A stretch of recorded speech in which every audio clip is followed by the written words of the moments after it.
Well, hello everyone. This is Josilia, and welcome to Native Drums. Sitting in for the Reverend Dr. Ralph W. Canty Sr. It's our pleasure to have today here with us Representative Terry Alexander. He's a representative for House Seat 59. Yay! Welcome to Native Drums. Thank you for this invite. I'm excited about it. Yes. I'm excited about it too because there's a committee that you serve on at the State House, and I don't know if many people know it, but you serve on the Oversight Committee for our education, Right, South Carolina education. Right. And that's great to know. It's really great to know that you're there for us. Yeah. And now there is a subcommittee that you are serving on as well. But first, let's talk about this, the Oversight Committee itself. What is the purpose? Okay, of the that Education Oversight Committee. And I think I am like the ranking member, meaning that I am the senior member on that committee. Mm-hmm. And what the Education Oversight Committee does is like we look at the data that comes in from the various schools and the test grades, and we kind of analyze it and give them some type of continuity in terms of what they need to be doing in each individual school. Oh. We take out all the test scores that kind of come through us, and we analyze them. Not we, the staff does. Right. Analyze them, and we take a look, and then that's how we somehow come up and produce these school grades. Okay. District grades, Right. and so on and so forth. That is one of our purposes. This is to oversee the whole educational component from K through 12, basically, Mm-hmm. and in some instances beyond post-education. Oh, okay, that's good to know. That's a big job. Oh my goodness. So then when it comes to the subcommittee, because it's about academic standards and assessments. Right. Okay, that's one committee. Right. And then I'm on the State House Education Committee, where I'm a vice chairman. And within that whole piece, Mm-hmm. I serve on the standard Right. and the academics committee. And we kind of look at the standards from across the state. Let me back up. Okay. That's all on the Education Oversight Committee. But we kind of set the standards, we look at the standards, and we determine whether or not the standards are fitting based on what we are kind of putting in place there, basically. And not just us as a committee, but committees from across the state. We don't do it. We get information and data from various committees who be a part of this standard thing. Right. Yeah. Right. And then they come together and put all that Right. together. And, Right. Okay. All right. So, say for instance, if a standard, I know that the teachers have to go by these certain standards for that particular grade level, correct? Right. So that's what you all We kind of make somewhat sure monitor that. There's standards and then there's curriculum. Right. Standards is here. Mm-hmm. Curriculum is in here. As long as your curriculum, as long as the courses that you're teaching meets the standards, that's you're cool with Okay. that. And that's what we kind of look at and see. Okay. All right. Okay. So then, look, with all of these changes that are going on in the Department of Education, the National Department of Education, so what responsibility will rest on the state level education department? You know, I've been talking to my colleagues, at the state level, and right now we really don't know because we don't know what the department, this separation, this cutting apart, or tearing apart the Department of Education, we don't know what that looks like. And I don't think even those in Washington know what it looks like. They know what they want, but it don't, these separating of the Department of Education to various entities, we don't know because the Senate and the House somehow have to approve that. So I don't know what that's going to look like, Joe. Mm-hmm. I think, in my mind's eye, I think that they're trying to get it back to states' rights. That means that each state do what the world they want to do. And that's not good for us. Because if we are not at the table helping to decide and make decisions, then that's not going to be for us, basically. So I don't know what Trump is doing here is going to have an impact here, because no one knows exactly what that looks like. What it's going to look like. Yeah. Okay, I'll tell you. So there's some other changes going on, which you'll probably say you don't know what it looks like. But that's my new word. Hey, if you don't know, you don't know. Especially in this day and age. Yeah. But with the different, how can I say it, degrading the degrees of individuals or professionals. There's this list that came out recently in reference to that. So what's your take on that? Because I saw on there that if you had a master's of engineering, that was going to be like, what? A master's of engineering, you're going to... What is all that about? And I hate to say it. But Joe, with this whole educational thing that Trump is doing, and how he and his boys trying to minimize it, and in my mind's eye, they're trying to create an environment of class, of people. Mm-hmm. If you got it, you got it. If you don't, you don't. And if we look at our history, we will find out that our history was about class. Yes. Either you were born into it or you work hard enough to get it. And I think that's where we are going. If you got it, doesn't matter what kind of degree you have. It doesn't matter what breed you come from. If you got it, you got it. And it's kind of devastating, but one thing I find out about politics, that it changes every 4 years. Yeah. And I don't know. I really wish I could say how this whole process is going to work out. Mm-hmm. Particularly when I listen to what the president said today about Somalia, the type of people that they were, that they're no good, they're crooked, they're criminals. Well, we don't know what might come out tomorrow relative to our being, basically. Mm-hmm. I don't know, because our president didn't say anything. Yes. Yeah. So it's a world filled with uncertainties. And we have to figure out how to manage it. And where we fit in. And we find our place and we move it forward. There you go. Just like those who came before. That's right. Remember, they had to count bubbles in soap. Oh, what? That's a new one. Yeah, they had to count how many jelly beans in a jar. That's what those of us who came before us had to deal with. And they moved it forward. And here we are. We got to figure out how to move this thing forward, too. And I don't know. Well, it's definitely within us. It's in us. It's in our spirits and our souls. It has to be. Uh-huh. For us to have endured what we are, and right. You and I right now are podcasting all over the place. Mm-hmm. So we have to be special in some type of way, Look at us. Mm-hmm. East Florence. Yeah. And we going, as they say, WWW worldwide. Mm-hmm. Something special about us. Yeah.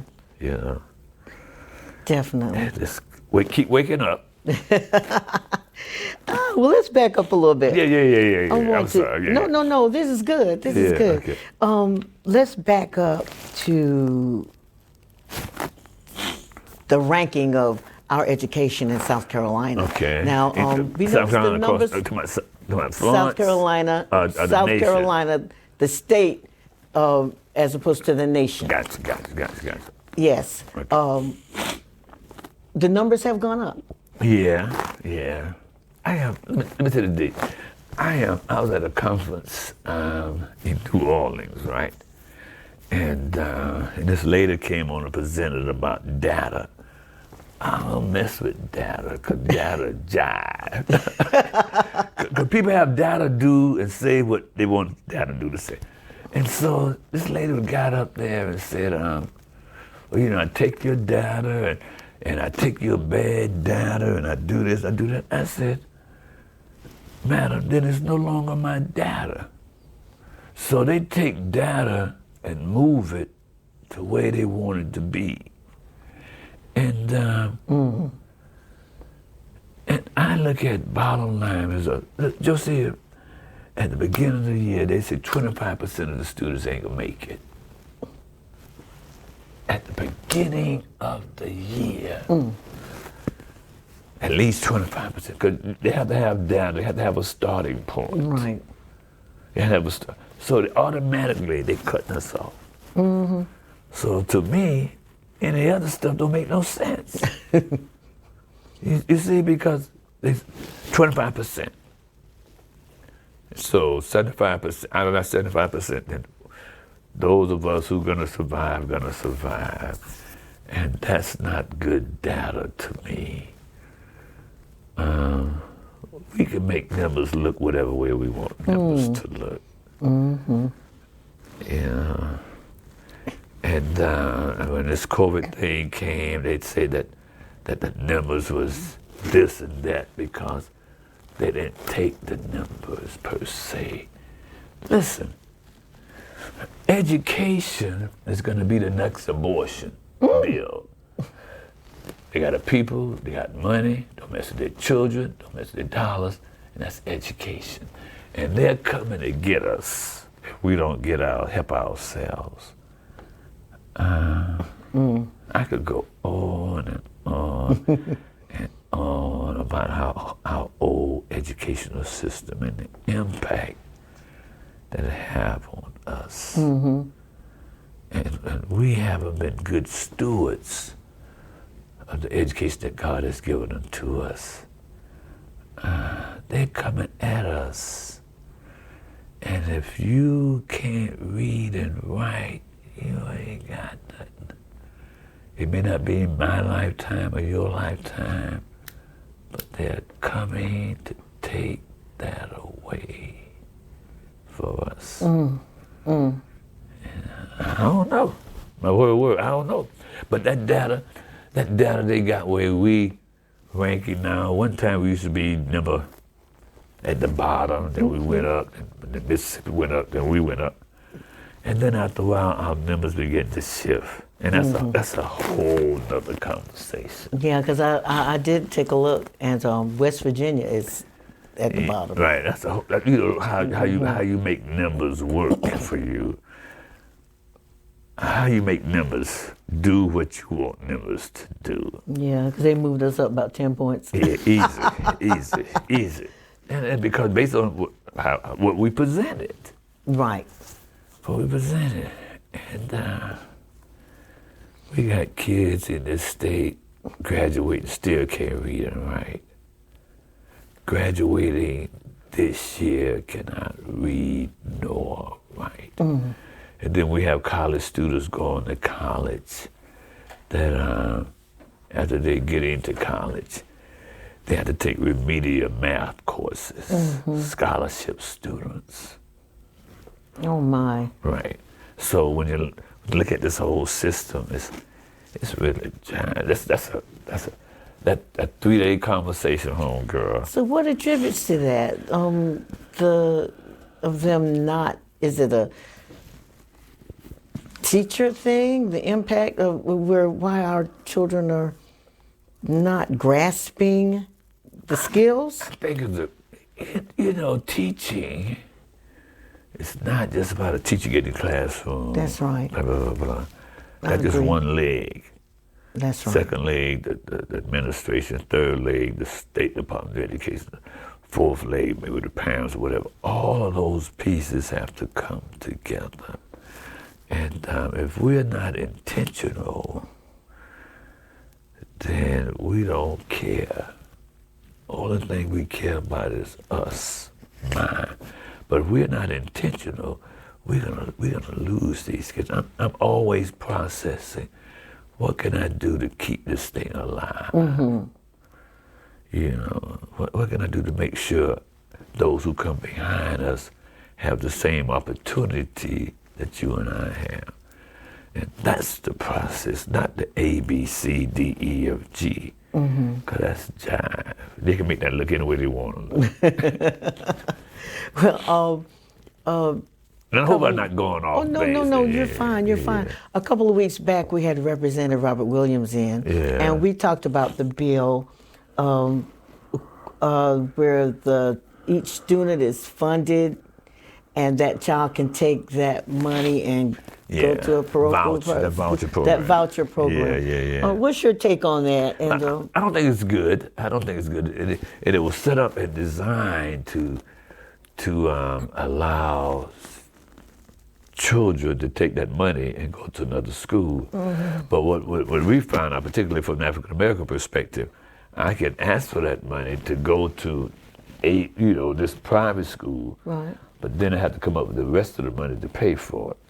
So whatever money I get, whatever voucher I get, if I don't have money to pay for the rest, then it's not going to make any difference to me. So that voucher program is for those who can contribute to it. I think each kid gets about $11,000 a year, $7,000 to $11,000 a year that comes from the State Department per student. If they get that voucher, it may cost more at a private school. And so where is that kid going to get the remainder of that money, basically, to pay? So it wasn't designed for us. It was designed for those who can add to the voucher, basically. Well, look at this. It's not a good bill. It's not a good bill. Well, look at this. Turning beauty into how you say that? Beauty for ashes. Yeah, ashes into beauty. Yeah. Yeah.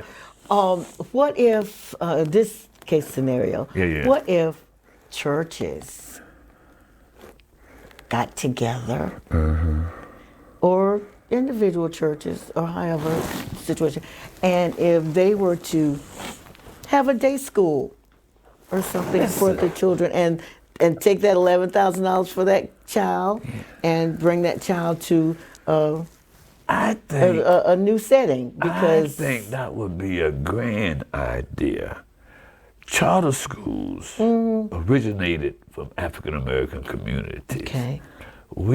Charter schools came about because we wasn't getting what we needed in traditional, so we start our own schools. But those folks of our friends of the lighter pew have taken the charter schools and done something else with it. Now, I am interested, right as we speak, in starting a charter school where the standards are here, and there is the curriculum, and you can base your curriculum like you want to. I think it's a grand idea for African American churches to come together and start their own school. Because at one point, that's all we had. That's all we had. You know, under the steeple, there used to be education, economics, community development, all under one steeple. And maybe this is God making us go back there. Start our own charter school. I think Bible Way is beginning to start theirs, a charter school. Yeah, and there's a school that my daughter is affiliated with. It's called Soaring Eagles Christian Academy. Where's that here? In Columbia. And there might be one in Florentville soon. And that would be wonderful, because I think that would really, and that's how we take it boost back. our babies. That's how we take it back. Yeah. We can't expect them to teach us. The oppressor will not teach the oppressed. What value is that he's going to teach me how to be? And say not teach me how to come. So we have to do it ourselves. Do it ourselves. Yeah. Amen. One thing you and I talked about prior to our going on to the broadcast about the money that the state sinks into education. Let's talk about that. What you want to talk about? what we talked about prior to. But you know, you said that you know, here in South Carolina, we sink a listen, great deal of money if into our you look children. at our budget, if you look at our state budget, Yes. if you look at what we spend in education, it's extremely high. It was not the highest when you look at the overall educational budget. And then you have to wonder about the results and where that budgetary money is going. If we moved up, Yeah. but we're still not in the top 10. And we're spending a whole lot of money. And I guess we need to find out where that money is going. Is it going to administrative costs? Is it going to health care? Is it going to retirement? Wherever it's going, I am recognizing, realizing it's not going into the classrooms. Mm-hmm. Yeah, it's just not, because the results are not there. Yeah. I gotcha. I gotcha. So, so that's one thing that the Oversight Committee needs to. Yeah. And we're looking. Yes. But it's so many facets. I think our educational system is still working on the premise when it first begun, in that, you know, you teach them to pass. You don't teach them to live. Teach them to pass from one grade to the other, one grade to the other. And that could be simplified, or it can be ignored. And I think we do well with both of them. We can simplify the passing, or we can ignore the passing, just let them go up. And then when they get to high school, they can't read and write, you know. So our educational system needs to be redacted. And I consider it called the learning system, not the education. You know, how we learn, how students learn, you know, and what we need to do to help them to learn differently. Yes. Because who they're dealing with is not their neighbor next door anymore. They're dealing with the person around the world. That's who we're competing against. Not our neighbors, but around the world. And in some places, they're going around us like it ain't nothing. And the internet has a lot to do with Yeah, that. that whole social, I was talking to this guy today about this whole social media component, what we're doing here. Yes. It's some crazy stuff. You know, who would have thought 10 years ago? And just imagine if we're doing this now, what our children will be doing later. Right. So it's best to get them engaged and involved right now and ready them for what's coming before us, basically. That's how I see it. And one last question. Florence, our educational system here, what's your My take, outlook on you that? know, I received an invite from the superintendent about that new Porter building. Right, That is a right. beautiful Yes, building. it is. And I told My her, middle school, that's the middle school I went to. That's right. I told my superintendent, I said, man, you just keep showing how you can make District Woman look good.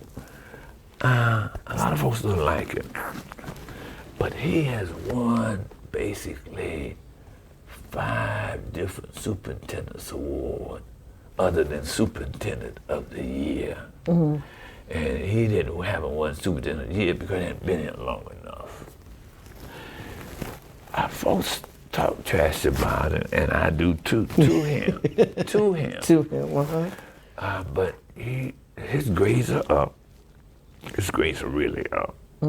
You know, his class, his population, his workforce is pretty decent comparable to others, and he does some things that haven't been done, and a lot of folks don't like it. But I think, Joe, the last time before we built these new schools, the last time we had a game at Wilson High Schools in 1970.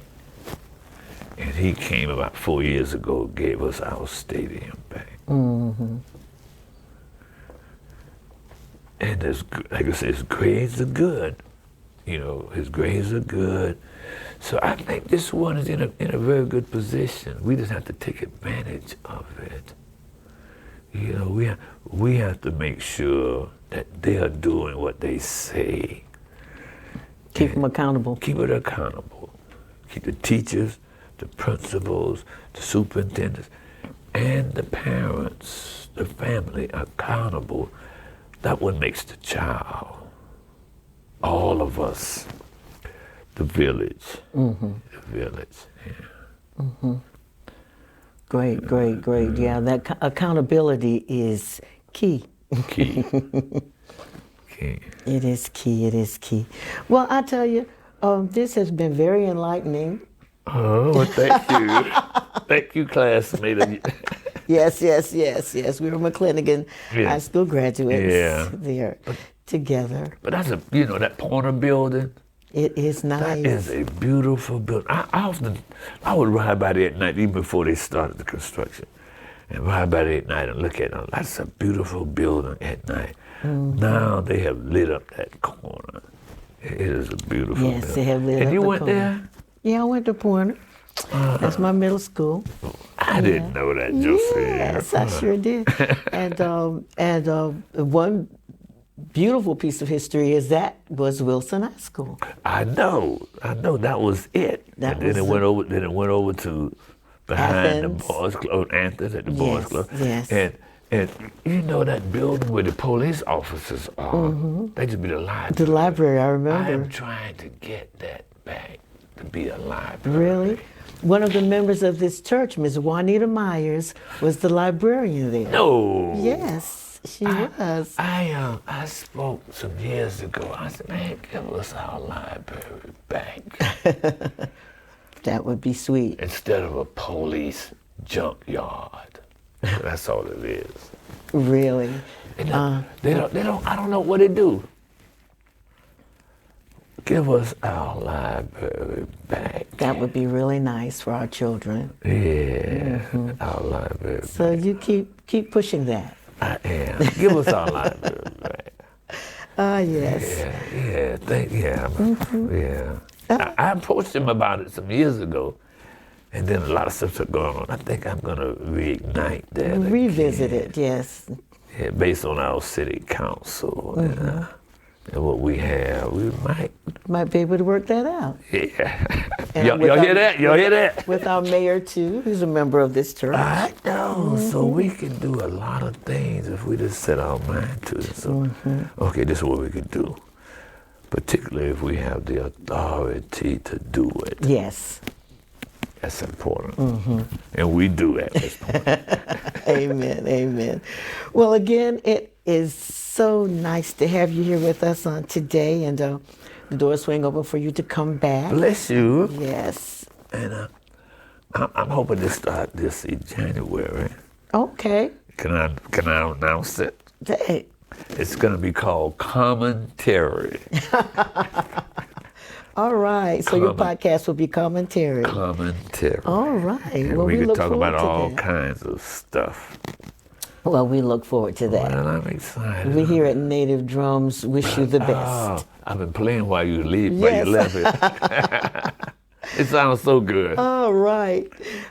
Thanks again. Thank you. I appreciate you. I appreciate you as well. And thank you, everyone, for tuning in to Native Drums on this Sunday evening. You be blessed and see you next week.